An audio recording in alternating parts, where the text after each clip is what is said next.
Hello and welcome to episode 9 of Libero, where today we'll be talking about Tottenham and is it an impossible club to manage? How is it that they haven't won anything since 2008? And to do that, I'm joined by Jack Pitt-Brooke from The Athletic, Miguel Delaney of The Independent, and John Brewin from The Guardian and other places. So, Jack, you are the one of us who covers Tottenham the most.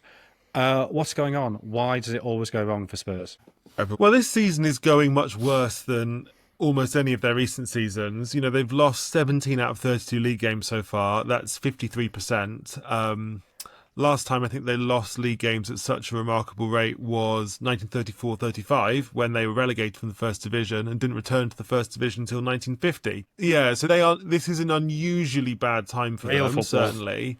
I think it's really been a combination of the reliance on Harry Kane, the reliance on Son Heung-min, who's clearly in decline, the fact that they've come into this season trying to play an incredibly radical brand of football with a squad which is not really deep enough to do that in a very, very hectic calendar.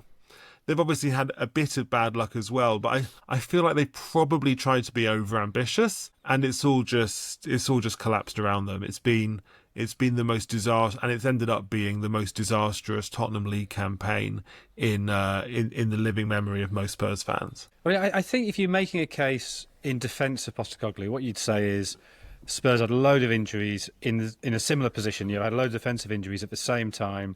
That rips the heart out in the middle of the season. They've come back now. Confidence is low. The league position, they can't do anything in the league, so the focus should be on the Europa League. And that is what they're doing, and they'll stand or fall by what happens against Frankfurt on Thursday night. But do you think that's fair, or do you think that there's something more fundamental about Postecoglou, Miguel?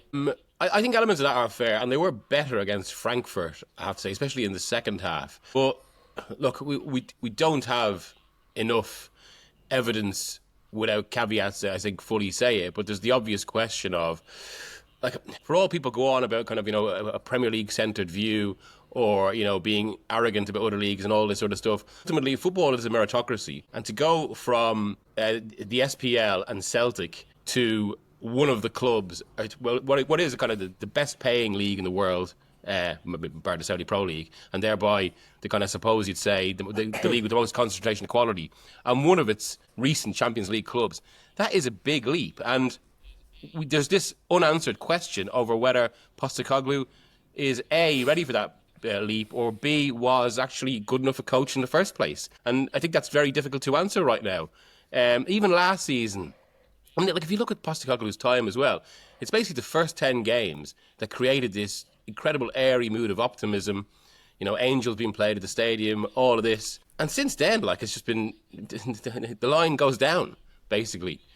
And really, I have to say, I thought, given Villa were in Europe last season, and I know Villa now have a higher wage bill than Spurs, I think by almost 50 million or something like that, I thought it was still ultimately a failure, or at least a failure to seize an opportunity to not get Champions League football last year, even though that's considered his good season. But of course, if he does win the Europa League, I suppose all of this will be reframed. If you're Andoni Iraola or Marco Silva or Thomas Frank, or you're one of the many coaches who've been linked with Spurs, would you be?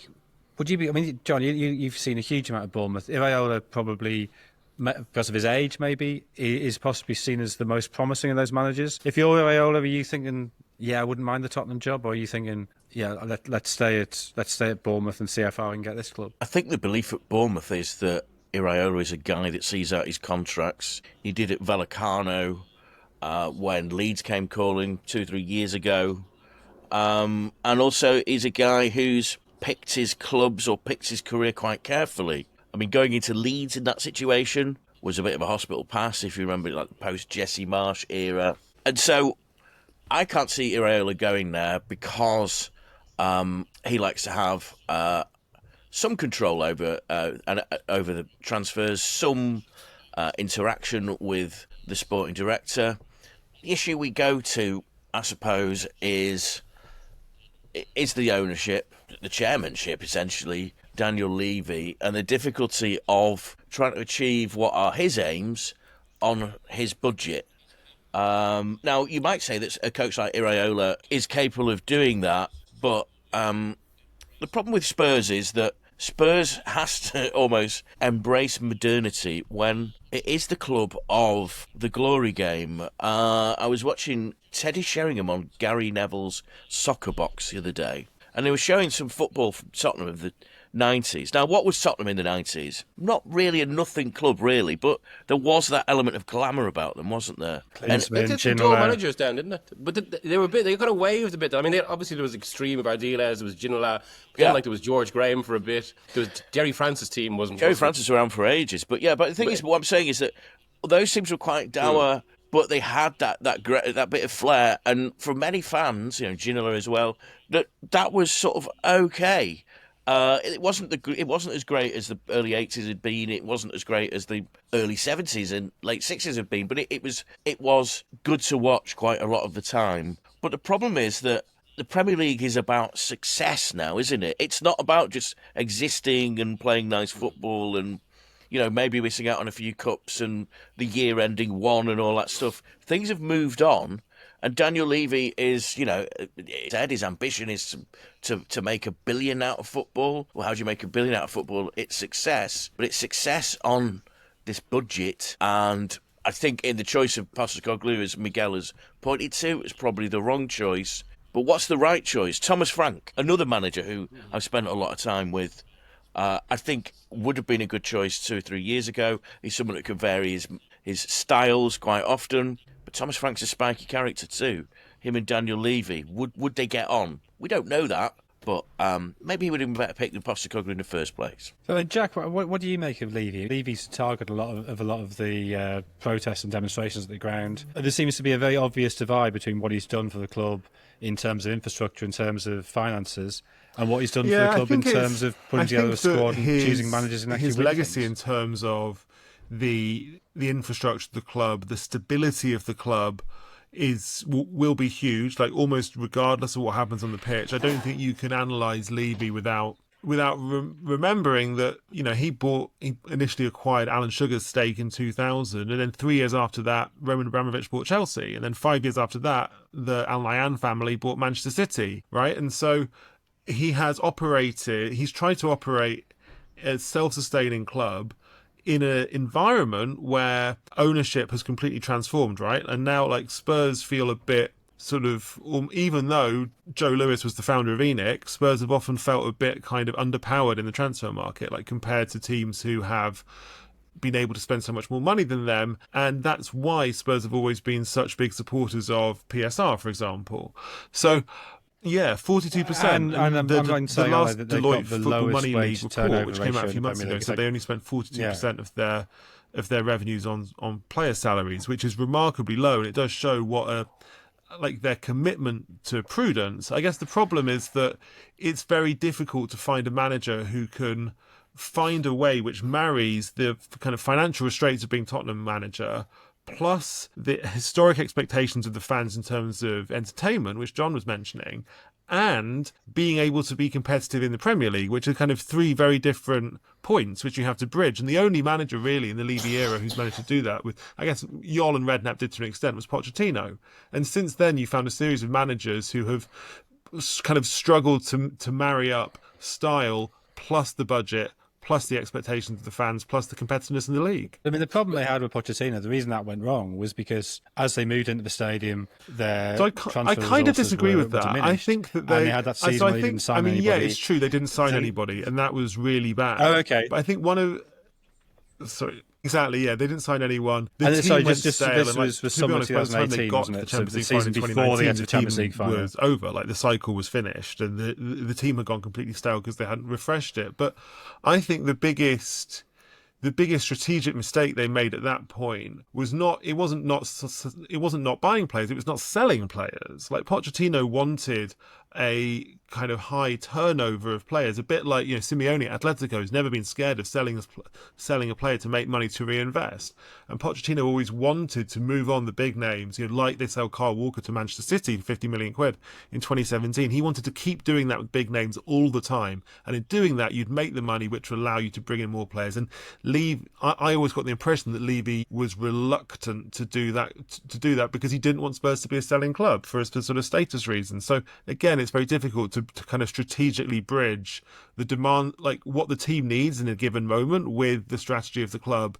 And that's why it's one of the reasons it's such a difficult club to manage. When you speak to the Pochettino camp, as Jack will know well, I mean, we interviewed him a few weeks ago. But I mean, one of the frustrations they always express repeatedly is they compare where they were in 27-18. I think that was the season Poch got, what was it? It was 2016-17 where he got 86 points, which I actually think people don't like to look at it in these terms, but I think is one of the great Premier League achievements, given what Spurs were. But they saw that. They saw where Liverpool were, and they saw that Liverpool basically, they sold Coutinho, signed Alisson and Van Dijk, and then went on and won a Champions League and a league. And there's always been that sense with Poch's camp that should have been remember them, in like late 2017 that when they could have done that and been beat Liverpool. They beat Liverpool 4-1 at Wembley. And this is when Spurs were still unbelievably good and Liverpool were kind of on the way up. And so Spurs were like ahead of Liverpool at that point. But Spurs were never able to go and buy the best goalkeeper on the market, the best centre-back on the market. It's the same. It's actually not that dissimilar from Arsenal buying Declan Rice, right? Like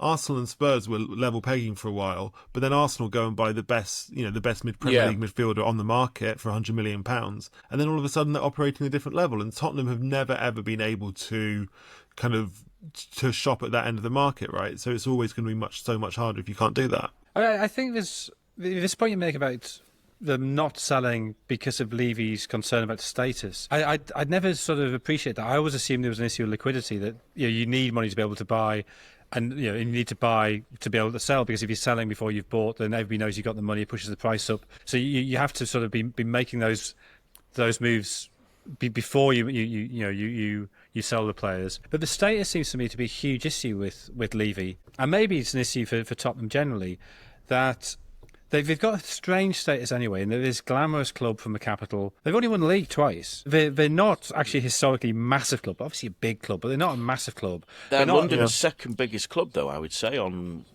terms of support. Yeah. I mean, Chelsea fans don't like this. Chelsea has changed in a lot in the last 20 years, but it was always Arsenal, Tottenham, and then Chelsea, West Ham, and I think Chelsea was third. But Tottenham was a big club, and when we were growing up, Jonathan, Spurs were a huge club. I mean, it's one of those. Actually, if you look at how big a club it was the amount of people from that club that were in the media, because it was Terry Venables, it was Jimmy Greaves, it was a lot of ex-Spurs people. Alan Mullery were part of the centre of football. And Tottenham at a certain point drifted away from that, maybe around the Alan Sugar time, but they had Gary Lineker and people then. Klinsmann. And then Klinsmann, It's a destination club with a reputation, with a cachet. Has it still got that? Well, even that era you were talking about there, I was thinking about this recently when there was like some, stuff about kind of Gascoigne again, and when he that when he was leaving Newcastle, and it was going to be kind of Manchester United or Spurs, and he picked Spurs, as you say, while they signed another of England's great stars, top scorer in '86, Lineker. Like would that really happen today now? And like I know obviously Newcastle changed in that sense. Like Spurs aren't really taking a big player from another kind of similar club in that way. And of course what's happened in the last few years now, and as we mentioned it there, Spurs now they do have a mid-table wage bill. There's at least on the most seven clubs recent, ahead of them, and I think it's all by at least obviously we're 20, 30, kind of in the 40 process million. now getting the accounts from the 23-24 season. But if you look at like Deloitte Football Money League, for example, it used to be there was there was obviously like a variety within the Big Six, but you could kind of see a Big Six and then a gap after that. That doesn't really exist anymore. There's basically a Big Five, which includes Arsenal, and then there's a big old gap, and then you've really got the next three, which is Aston Villa, Tottenham, and Newcastle. Like even Aston Villa have now overtaken Spurs in terms of salary, and that's even before you get to like Asensio, Rashford, right, and the places that Villa, that Villa have just bought. So I wouldn't be surprised if when this season's financial results come out, you've got Villa miles ahead of Spurs, Newcastle probably ahead of Spurs, and all of a sudden Spurs will be kind of eighth. Like Spurs, and like I said, I mentioned Arsenal a minute ago. Spurs and Arsenal used to pay the same amount on wages only 2 years ago. Arsenal now pay £100 million a year more on salaries than Tottenham do.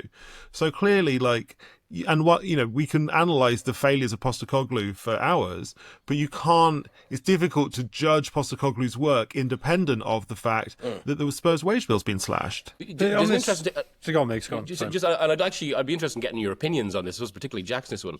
When I was doing the book States of Play, but I was through that you Wilson rolling his eyes, a man that drops a link to book at at any opportunity.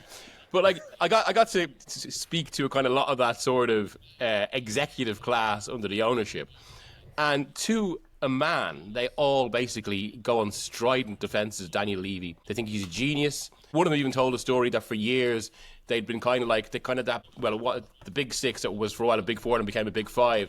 Levy was always trying to kind of push Tottenham's interest in that, and they were always resistant. But then, as one of them said, well, then he's proved himself to us. And then I think one of the reasons that Spurs were included in the Super League was because of Levy's acumen. I've always thought it's this kind of strange juxtaposition, and I suppose this points to what we're talking about, how attractive the job is. I mean, it's a club in London, which is a topic we're going to get onto. They've got one of the best stadiums in the world, the best training facilities in the world. They do have financial power. And yet, despite all that, it's not that, and this, to be fair, is all through kind of Levy's kind of careful macro positioning over 20 years. But then on the other side, the actual business, the football has only been intermittently attractive or powerful. I think this issue of status, suddenly when Jack said that, suddenly a load of things seemed to crystallise in my head, because Levy going out and getting Mourinho was a status thing. Nobody who looked at that rationally would have thought Mourinho was the right man for that job. I know there's the famous Ken Early, Gary Neville argument about when United appointed Mourinho, but Mourinho, by the time he gets to Tottenham, has long ceased to be a guarantee of trophies. And what Tottenham should have been doing was looking for the manager on the way up. Yeah. Should have been looking for the Iraola, the Thomas Frank, the Marco Silva. That manager who's a little bit cheaper, who's still got that hunger and that energy, who's maybe a little bit more prepared to accommodate himself to the club and is on the rise. But I even wonder if the stadium is the best club stadium in the country, right? Yes. There's no doubt about that. And the media food's the best, most importantly, but all the other facilities are good as well, I'm led to believe. I wonder if that creates a slightly false impression of what the club should be doing, and whether that's why the Postecoglou crazed attacking was sort of embraced so wholeheartedly at first. I know it's coming off the back of Mourinho and Conte and the frustration and negativity, but maybe there's a sense of, we can just go out and attack and not worry about the opposition, because look at us, we're playing in this stadium, this is our status. But actually it's not. There's a tension between aspiration in a stadium on the one hand and reality on the other. Just before I let John in, the thing about that as well is, to be fair, Postecoglou, I suppose, despite maybe he's a bit older than someone you consider an up-and-coming manager, but in terms of career trajectory, that was the sort of move that Spurs should be making. And if he does go in the summer, I don't think that should dissuade them, though, from what was kind of the right path. And Everton actually got into this problem as well, where they're making a lot of football decisions based on their old status rather than necessarily what they are now. Sorry. It was like Levy going for Mourinho was like a sort of like midlife crisis type of thing, wasn't it? Where someone decides to buy themselves like a flash beamer or something. It's a bit too young for their look, if you see what I mean. I mean, there's all that thing, wasn't there? The Tottenham documentary, which I sat through a couple of episodes through. That bit where Daniel Levy was like seen drinking a pint of Stella, to show off his everyman qualities. And the funny thing is, when you talk about the Ange thing, I actually went to quite a few games early in the Ange regime when it was, the fans were singing, we've got our Tottenham back. It was as if Hoddle and Waddle and Gazza were, skating around the pitch, and there was this attacking football being played. And then it came apart in that game against Chelsea, the one where he played the offside trap and the halfway line, with 2 seconds off. And from that point on, with a couple of other high points, it's been down for Postecoglou, and it's the same fate as other managers in the early sort of ENIC era. I mean, remember that Tottenham, there was a point early ENIC era, I suppose it's around Martignol, Santini, when they'd bought every young player possible. Remember this? So they just started compiling this team. That was the previous Levy plan. Build the team full of youngsters and see what happened there. And then, of course, you've had the other one, which was obviously you cash in Gareth Bale, and then you try and build a team from then. And I think they got Christian Eriksen out of that. Yeah. A couple of other players, but it was a yeah. I mean, Gareth Bale was part of the first one, wasn't he? The buy every young player. And then we had that era with so that would have been Baldini. But there's basically been a new strategy every 2 or 3 years, right? And they pivot quite freely from one to the other. Yes. And I agree with what was said earlier, which was about how the appointment of Mourinho and then Conte was very much in the mind of, we are a big club now, right? You've got to remember, 2019, they opened the new stadium in April. They reached the Champions League final in June. And at that point, Tottenham, you can understand why Levy would feel like we're a big club now. We're going to throw our weight around and act like a big club. So what do you do for 6 months later? You appoint Mourinho. Then when that doesn't work, a few months later, you appoint Antonio Conte. You get Fabio Paratici in from Juventus. You do the Amazon documentary. You bring back Gareth Bale on loan, right? Like everything in that moment was, we are a big club now. Obviously, that was very expensive failure, which is why I think they went down this pivot of, no, we're going to get back to our roots. We're going to get back to, Tottenham DNA is the phrase that's always bandied around. And that explains why they went for Postecoglou. And I agree with Miguel. Like, I think there's a lot of logic underpinning the Postecoglou appointment, which is worth keeping. Like, they shouldn't throw the baby out with the bathwater. But Tottenham being Tottenham, I wouldn't be surprised if this summer there's another strategic pivot back away from appointing like a brave, radical, progressive manager with a slightly quirky CV, back towards, what we need is Premier League experience. And I think that will probably inform the next choice of manager. What we don't know is whether that will also inform their moves in the transfer market. And that would be one of the big questions. If we just sort of focus slightly on Postecoglou, I think one of the... maybe this is a factor of age, but it's clearly not the case. You have good managers and bad managers, right? There's managers who are useful at a certain phase, and then their usefulness expires. I think you saw it with Gary O'Neill at Wolves, for instance. What we see with Postecoglou is all that sort of brusqueness, that openness, that directness that made him so appealing to start with. As he's come under pressure and he's begun to unravel, and to be honest, I don't think he's handling the scrutiny he's under particularly well, and he's sort of lashing out. He's sort of, there's this narrative among journalists, I'm going to lose my job even if we win the Europa League. Yeah. I mean, it's not really a narrative, it's just what we think is going to happen. And the cupping his ear to the fans at Chelsea after he thought that Sarr had scored the equaliser, which was then ruled out. I know you sort of semi-answered this, Jack, in saying that you think the profile of manager he was correct. But do you think he was a good appointment, or do you think it was always? I think that doomed? it could have worked better Jack, go on. under quite different circumstances. So people often say, like, it shows the folly of bringing in someone in from Celtic, and I don't believe that it's impossible to come in from the SPL. What I do think might be true is that the way that he plays only works if you are the best resource team in the league.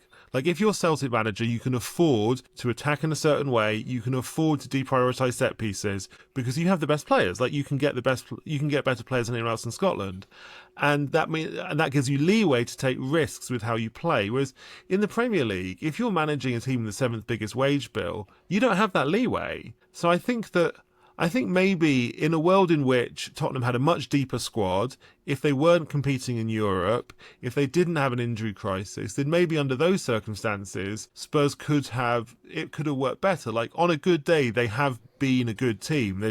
Those good days have been less and less often this season. But I think given the objective conditions that Postecoglou has been operating in at Spurs, I think they probably bit off more than they could chew. And just on that as well, I mean, it's been a feature this season that almost every club, particularly those competing in Europe, have an injury crisis. And there's a wider context there, which is, for the first time ever, we've got European football in January, which is creating even more of a problem for these clubs. But Spurs they've dealt with it the worst.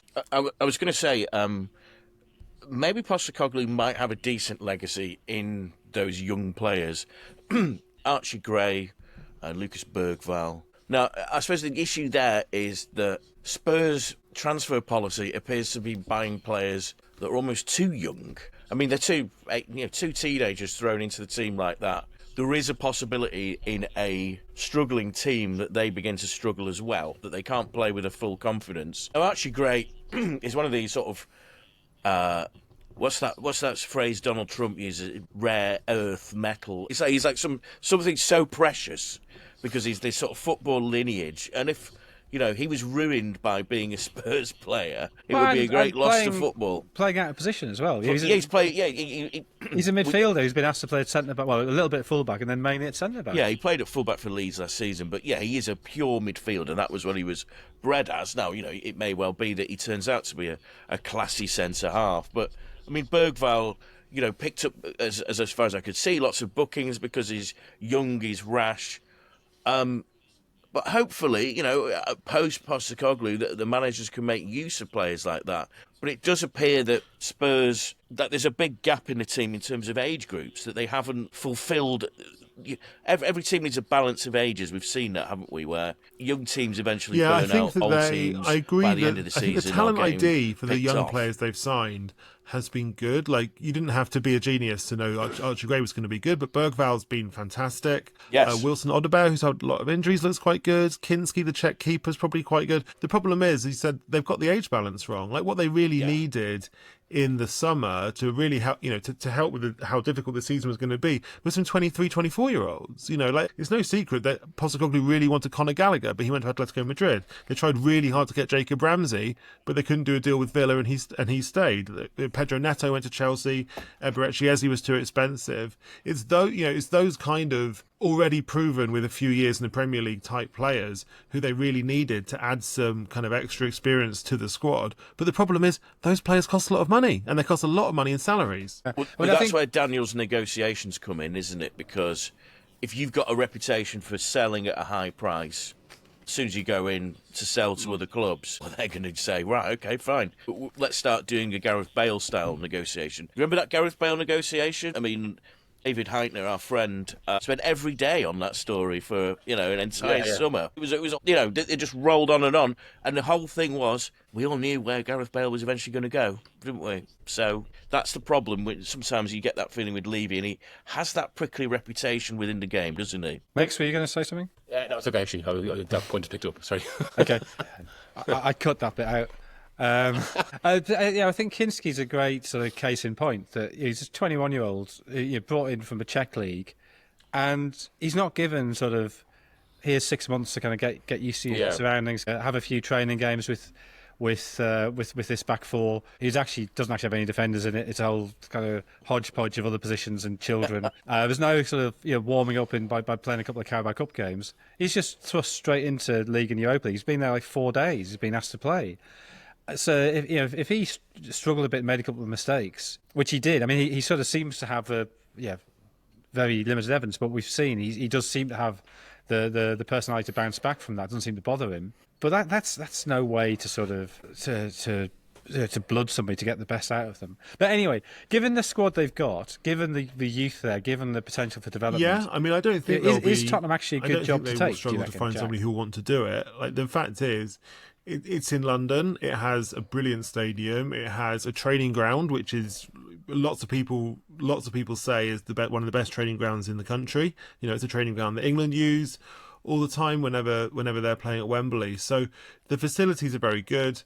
The cachet of the club, I don't think they'll struggle to fill it. Also, remember, what helps them as well is the fact that all managers want to work in the Premier League. Like, the fact that Iraola would go to Bournemouth, that Unai Emery would go to Aston Villa. Managers want to make that move all the time, and once they're in the Premier League, they generally want to move up the ladder. I mean, I'm not hugely bullish about Spurs' medium-term prospects, but I am confident they will be able to they will be an attractive proposition to potential managers this summer. And do we think Postecoglou is there next season, come what may? Do we think he's there if he wins the Europa League, or do we think he's being sacked, come what may? John. Well, let's go in order. John, Miguel, Jack. I can see some sort of... Do you remember the Harry Redknapp firing in 2012 when he actually did finish in the position to qualify for the Champions League, and he still removed him, even though they didn't go to the Champions League. I could see the cord being cut there, because the thing is, one of the things about Levy is he doesn't like the pressure coming on him. If the team plays badly, the pressure comes immediately on him. He'll be looking for another solution to that. And it's not all about Daniel Levy. He won't see it that way. But the atmosphere in the ground, as far as I can gather, is bad. And, it's a customer business.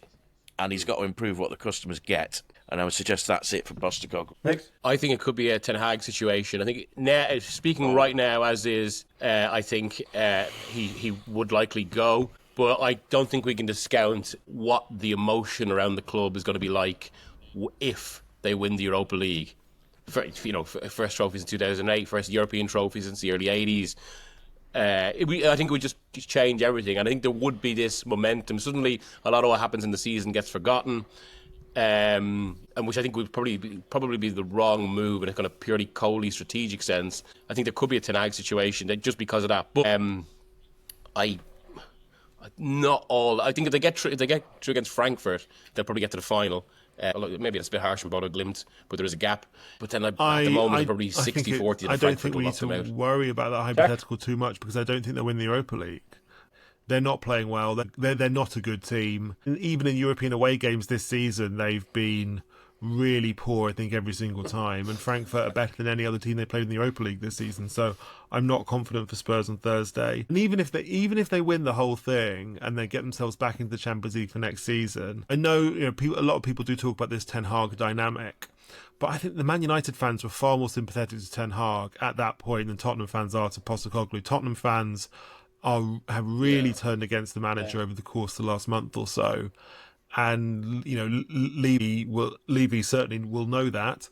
And so, no, I would be putting it all together, I would be extremely surprised if he's still the manager on August the 15th next year.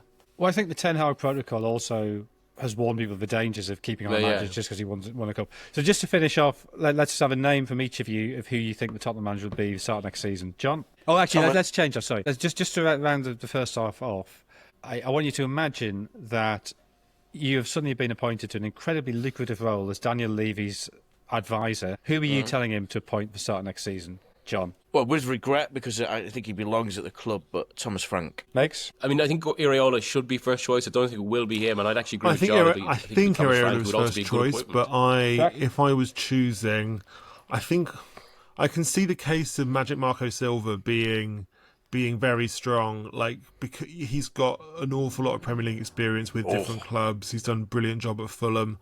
And I think he feels a bit more pragmatic and adaptable than Iraola. And I think I worry that with Iraola they will be getting another ideologue, and I'm not sure. I think they maybe need to move it back into a pragmatic direction. Okay, with that, we'll bring the first half to an end, and we'll be back in the second half to talk about what's gone wrong with the North. Now,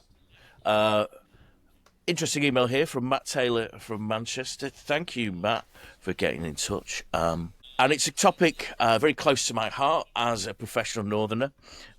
He says, I have a question following on from the recent discussion on the current strength of the mid-table of Premier League. It's noticeable that many of these upwardly mobile clubs are based in the south: Brighton, Bournemouth, Brentford, Fulham. He's talking about my patch there, actually. While there are only 5 current top-flight clubs from the north of England, obviously talking 2 Manchester clubs, Liverpool, Everton, and up in the northeast, Newcastle. Perhaps Sunderland may follow them next season. Anyway, how much of a role is geography shaping the current makeup of the Premier League? Is it easier for relatively smaller Premier clubs in the south to attract a wider range of players, as well as more affluent fans? Is this apparent shift of Premier League power to the south just a cyclical thing, or likely to become more established? Now, that's an interesting thing that I've noticed, certainly when it comes to doing our job, is that there are fewer trips up north than there used to be. Yorkshire football in particular has taken a bit of a pounding in recent times, as is the northeast. And the northwest, which used to be such a stronghold. I mean, I remember a season, I think it's 95-96, where every club, every winner of each division was from the Greater Manchester area, and that included Macclesfield winning the Conference League. What's happened to the north? Jonathan Wilson. So I think there's probably 2 things going on. So the first thing to say is this also happened in the 80s. If you look at the sort of clubs who suddenly burst on them. Sort of smaller clubs or mid-ranking clubs who suddenly had good periods in the 80s. Watford. It was Wimbledon. It was Luton.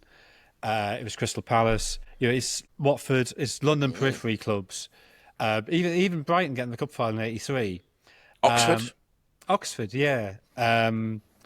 So there's a temptation that I think we shouldn't necessarily avoid. I can't really explain it, but is it that the southern clubs prosper under Tory government?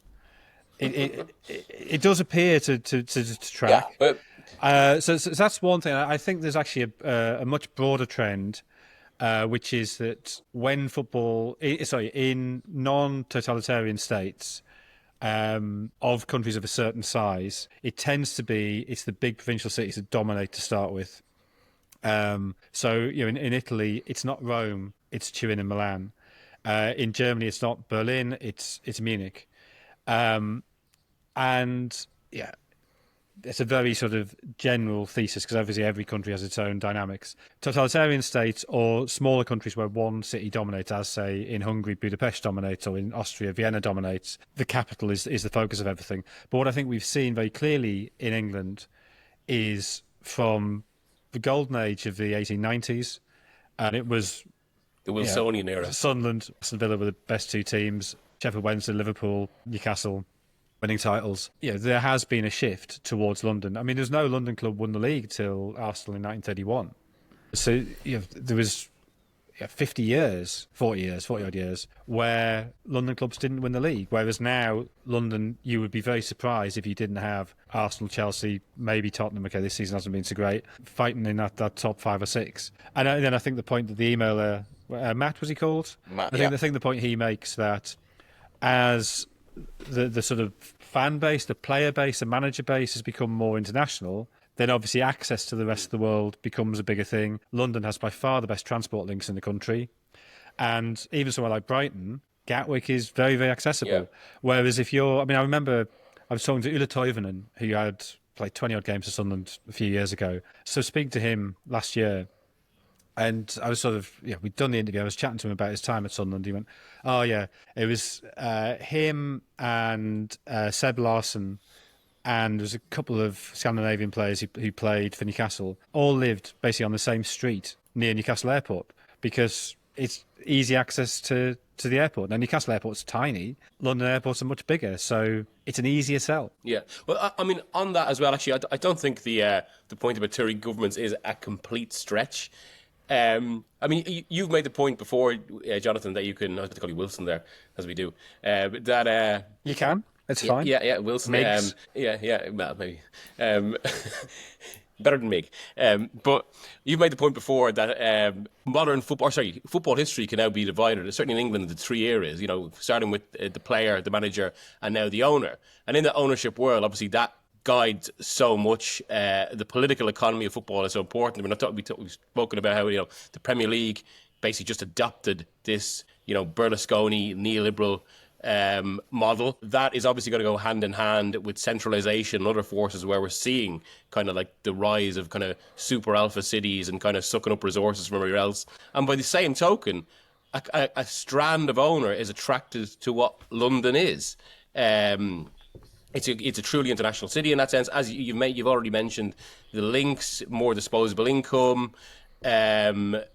Players also want to play there. That's a big thing for especially modern players who are so. And this is a club CEO was telling me this basically, that in a kind of a world where players are so anchored to social media, where you live actually becomes quite a big thing. And but to be fair, even 10, 15 years ago or 20, I mean, people in the Premier League used to talk about the Newcastle premium. That Newcastle had to pay among the best wages in the Premier League to get big players up there like Kieran Dyer. Who was that player who Roy Keane couldn't persuade to come to Sunderland and he went to Fulham instead because his wife wouldn't go to the north? Was it Chris Baird? Taylor story. Chris Baird? Was it Chris Baird? I can't remember who the player was, but that was definitely Roy Keane's story.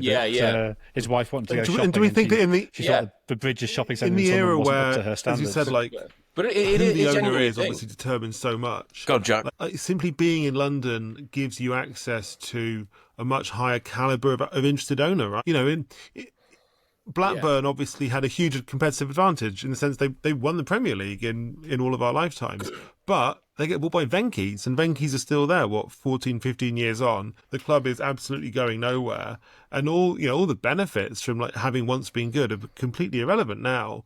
Or you could look at, I don't know, Mashiri at Everton, the way that, say, Bolton failed to build on their, Bolton had 4 consecutive top 8 finishes in the mid-2000s, but they haven't managed to build on it at all. And then they've been in the Championship for 6 years. Sorry, they've been below the Championship for 6 years. Whereas the London teams, the attraction, whether it's, I don't know, Matthew Benham at Brentford or Shahid Khan at Fulham, or like, you're much more likely, if you're in Greater London, to get bought by somebody who is either very rich or very clever. And if you have one of those two things, then you're obviously in a much better position. I was at Wembley yesterday to see, and actually caught sight of something which was rather bizarre, which was the Birmingham City is now owned by an American venture capitalist. That's quite a common thing in football. Who has brought Tom Brady in as his bagman, essentially. And as Birmingham lost to Peterborough, they were given this pep talk up around the Royal Box by Tom Wagner, which was one of the most amazing things I've seen. Sort of think Phil Brown giving that halftime team talk for Hull at Manchester City. By a venture capitalist. Venture capitalist. If anything reflects the era of the owner, then it possibly is it. Tom Wagner has very big ambitions for Birmingham. Birmingham is, of course, the second city, and of course, if you try and. Obviously, Aston Villa have similarly ambitious owners. Perhaps there is a sort of decentralising from London. But I mean, the point Jonathan makes, it's that it's not long since, is it, that we had the discussion of levelling up, something that seems to have disappeared a little bit under the Keir Starmer regime. But this idea that the Tories were going to level up, and quite clearly didn't. The divide between North and South is as stark as it was back in the 1980s, I would suggest. And London is a far richer city than it was in the 1980s, when it was actually an emptying city. I mean, since I've lived down here, the city's got fuller and fuller, and opportunities continue to grow, whereas the rest of the country, they don't. So you've got those big provincial clubs at Manchester United and Manchester City. They're actually the two biggest tourist attractions in the city themselves. That's where people go. Liverpool obviously has the Beatles, but then they've got Anfield, and it's like those clubs define their cities, whereas you've got those clubs like, it's a club that's in a lot of problems at the moment, but we've talked about this before, Miguel, about how Reading FC. Yeah, right? This is a club that's currently on the brink of bankruptcy and, looking for new ownership, and currently in a real bind over that. But there is an opportunity there. Yeah. There's a friend of ours who works in those areas, football, investment industries, who will tell anyone who will listen that Reading is the perfect club to buy because of the training ground and, crucially, to proximity to Heathrow. And, of course, one of the reasons it hasn't been sold is because the current owner, Dai Yong, has been so resistant. Yeah, because there's been a lot of owners that have seen gold in them hills and have gone wrong. Think back to Portsmouth a few years ago. The Tony Blooms, the Benhams have spotted that, in the south, it's easy to attract players. It's a different era to the point when Kevin Keegan was telling Rob Lee that it wasn't actually that far from Charlton to London. No, he told him that Newcastle was closer to London than Middlesbrough. I mean, the fact is, they're that far. There's not really that much in it, is there? To be honest, by the time you change trains in Darlington, it's probably much of a It's about the same, yeah. Touching on your point about tourist attractions, John, as well, I was reading that book, Metropolis, which is brilliant on the history of the city. Ben Wilson, brilliant book. I have a copy, yes. It does stand out in the middle of it because it doesn't go into sport that much, and yet when it goes into the history of it, there's a chapter on kind of the parallels between Manchester and Chicago, and especially the industrial history. And it's so specific the mention of how one of the most prominent things about the city now in Manchester is the two football clubs, and obviously and how both were tied up with the industrial city, the history of the city as well. I think one sort of slight counterweight to this is. Two. So the top 4 clubs in the Championship at the moment are all northern clubs. So 2 of those will go up. So it looks now like Leeds and Burnley. After we talked about Leeds' DNA being to fail, they've suddenly been galvanised, which is another part of Leeds' DNA, just to be difficult and awkward. But it looks like Leeds and Burnley are coming up. Then two American venture capitalist clubs. Enough. And then you'll have Sheffield United, Sunderland, and 2 others in the playoffs, maybe Coventry and Bristol City. So, yeah, definitely 2 Northern clubs, possibly 3 coming up. And there's also that point that when... Ryan Reynolds and Rob McElhenney. The Wrexham people. Ryan Reynolds and Rob McElhenney. Ryan Reynolds. Yeah, that they were specifically looking for a Brexit town to buy. Yeah. That they, I don't know, they sort of... Do we know why they said that? Was it because they sort of liked the narrative of taking over this sort I think that was given it was bought essentially for a TV show. I think that was the producers, the perpetual people that put the TV series together, yeah. Or was it that they thought that was a city that would just sort of a town that would just embrace investment come what may, which you sort of feel a little bit the way that the UAE investment in Manchester City, the Saudi investment in Newcastle is portrayed as being, no, this is about regeneration of the city. Well, that's the same with Birmingham, with the Wagner thing. It's like, Birmingham is one of the great crucibles of industrialisation. So it should make clear, this is not the Wagner Group. This is very different. The Wagner Group have not bought Birmingham City. No, that would be interesting, though. I'm sure they'd pass the fit and proper... proper... if the Wagner Group tried to buy an English football team, the response of the English football authorities would be, well, step right this way, sir. Thank you so much. No outstanding convictions. What's the problem? The fans would get behind them, Oh, they've done some great things in... They've got past... Yeah. Let's leave that here. Let's leave that. But yeah, I mean, there is this.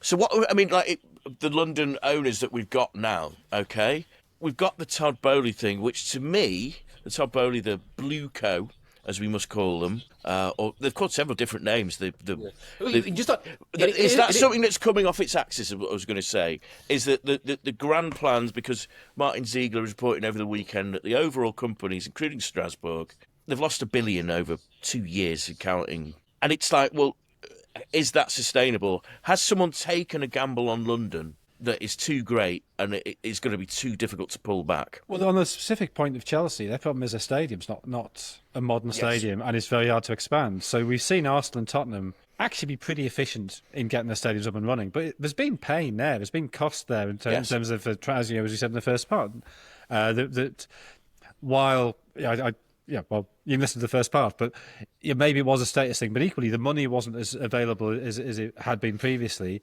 Building a new stadium's really hard. It's maybe slightly easier in that part of North London than it is in incredibly prosperous, incredibly built-up southwest London. Supposedly part of the Chelsea problem, I did a piece on this a few years ago, is that one of the railways that goes over, and the one that goes over the Thames, carries nuclear waste and is the only place that can carry it across. So it's like this whole logistics of it. Build a stand over the railway, but put in the like whatever protection you need in case of a nuclear accident. Yeah, exactly. I mean, it's incredibly difficult. And on the other side's a graveyard. So yeah.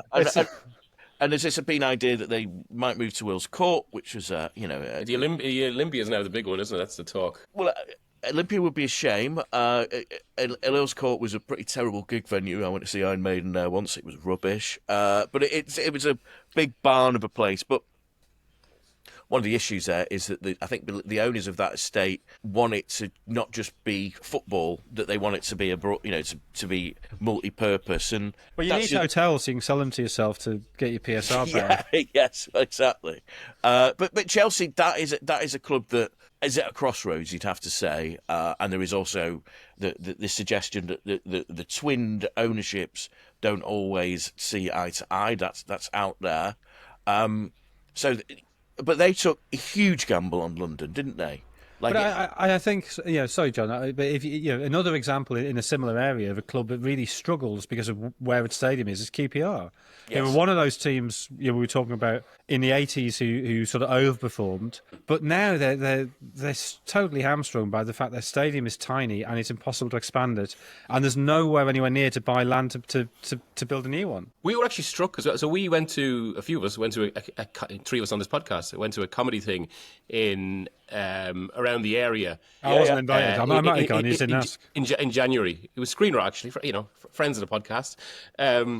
But we were struck in the pubs we were going to afterwards, like just how, and it's something you actually don't get in other areas of London, how immersed all the pubs I thought were.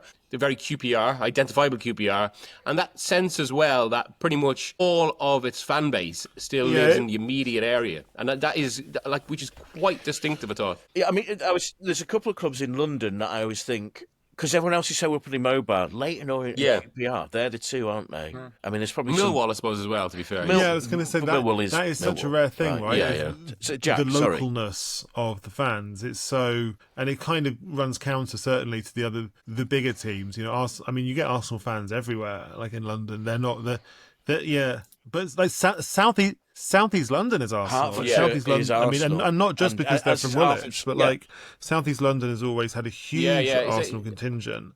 And you know, and I think, and you're right. Like a lot of that is to do with movement of people out, you know, from where they live in London out into outside of the M25. So Arsenal and Tottenham are obviously hugely supported in Hertfordshire and Essex. Like, you know, lots of Millwall fans will have moved from Southeast London down into Kent, for example. So if you get the train in from Kent to London Bridge on a Millwall day, there'll be probably more fans coming into the Den from Kent. There will maybe be from the immediate local area. But yeah, like QPR retain that kind of localness. But I just wonder whether that seems to me to be almost an argument against chasing the money and moving out to, you know, somewhere closer to Heathrow Airport, where I'm sure you could find more room. Like that's where the QPR's new training ground is, which is really nice. But if you did that, what would that mean for the people of it's really good Bush and ground, Ealing and around there who've been going to watch QPR forever?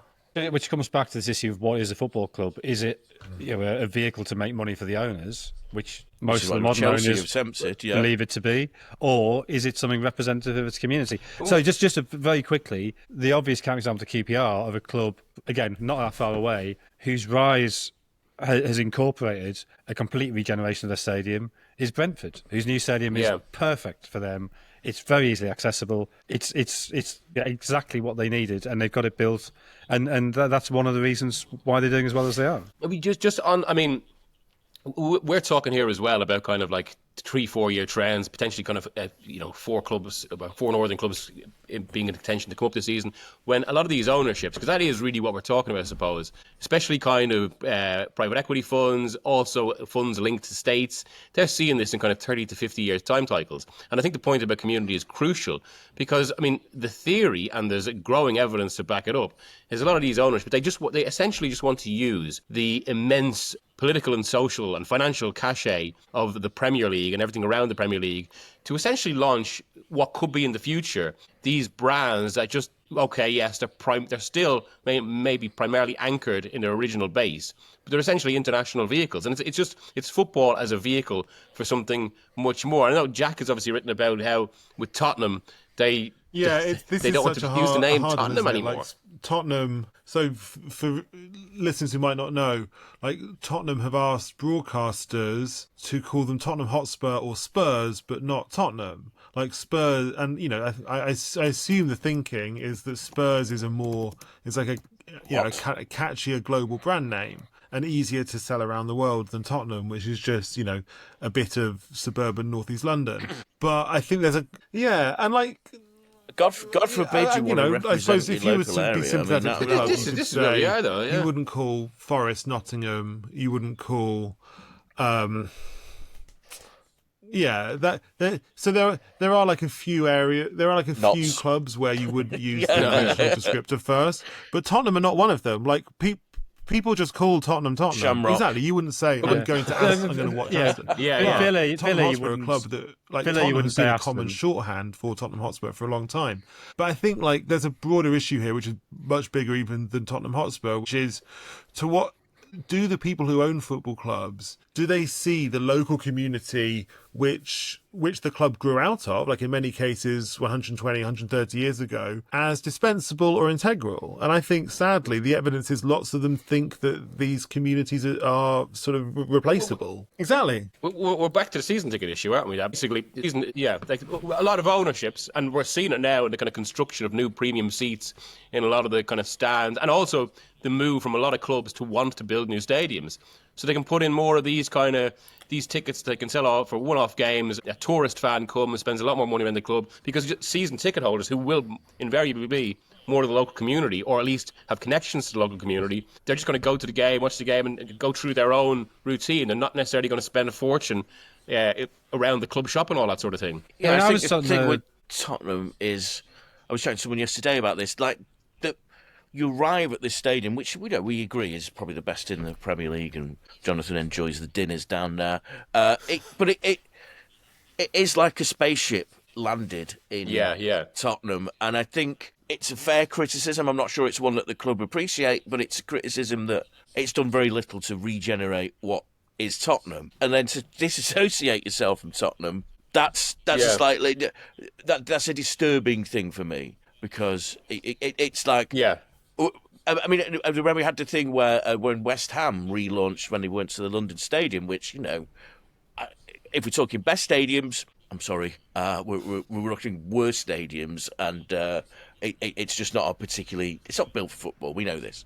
But it was this idea that they'd launched themselves with this badge of like West Ham United London, and London was all over it, because there was this idea that they were trying to attract this blue chip city, East London, the same. The Stratford, this is where it's all happening, and this corporate thing. Now, West Ham as a corporate club is a sort of faintly amusing idea, but that's what they're going for, and that's like a decade ago. And Tottenham is a step above that. And I suppose if we're talking about this London north-south divide, you have a bit more of that corporate element in those London clubs, don't you? The dining rooms are full and all that, compared to maybe the clubs up north. Well, there is a story on exactly that point. I remember hearing that when Abramovich was sanctioned and the club was up for sale, there was a lot of talk about whether the Saudis were going to go in. One of the big reasons that someone in those circles put to me for that, and essentially why Clearlake have bought them as well, because what Clearlake are doing now is they've got these plans to basically just get rid of executive boxes and have one massive box that goes round the stadium, like a lot of American stadiums do. Because in London, especially if it's a Champions League game or a big Premier League game, you're going to get heads of kind of blue chip companies, people from all sorts of circles attending. I mean, that's why like the Madrid Palco is so big for that sort of political scene. That has immense value. Exactly that kind of corporatism you're talking about, beyond corporatism really. Whereas a lot of other areas just not going to attract that level of kind of political clout, of financial clout. But then, of course, the flip side of that, which the point I was going to make before you said that, I did a piece on how United want their own stadium. The talk was obviously the Wembley in the north, but before their game against Spurs, what they really want is a Tottenham Hotspur stadium in the north. Well, like from talking to a few United fans about that, and I quoted them in the piece, that they've found their trips to the Tottenham Stadium quite a sterile experience, and they don't want similar. Yeah, I mean, I was back at Old Trafford first time in quite a long time, and I've heard everyone's complaints about, water dribbling, going through the seat and all that. But I went back and, it felt like Old Trafford, and I felt that reassuring. It felt like a football stadium, and I would be against it being replaced by, again, another spaceship landed in the Trafford Park and set off, to be this corporate beast. But unfortunately, I think the sands of time and progress are against us, just as they are here. As we come to the end. Beautifully done. Of the Libero podcast, episode 9. Well, thank you for listening, first of all, and actually thank you to Matt for his very interesting email. He got in touch with us at liberopodcast0@gmail.com. So please follow him in there. And thank you to Jack, Miguel, and Jonathan. I'm John Brewin. And thank you to Tom as well, our producer, for joining us. We've got a producer, but we've lost Jack's face. Swings and roundabouts. Yeah, the spectral presence. If you're missing Jack's face, then maybe EE might be able to sort that out, or whoever's sorting out his other web connection. But anyway, thanks for joining us for another fantastic episode. And please do rate, recommend, and review. Tell your mates about us. That's really important if we're going to keep going and hopefully even grow. Growth? It's all about growth. You growth. You can't not have growth, John. It's a modern world. Okay, yeah. Okay, so, yeah, help us to grow the podcast, and thanks for joining us.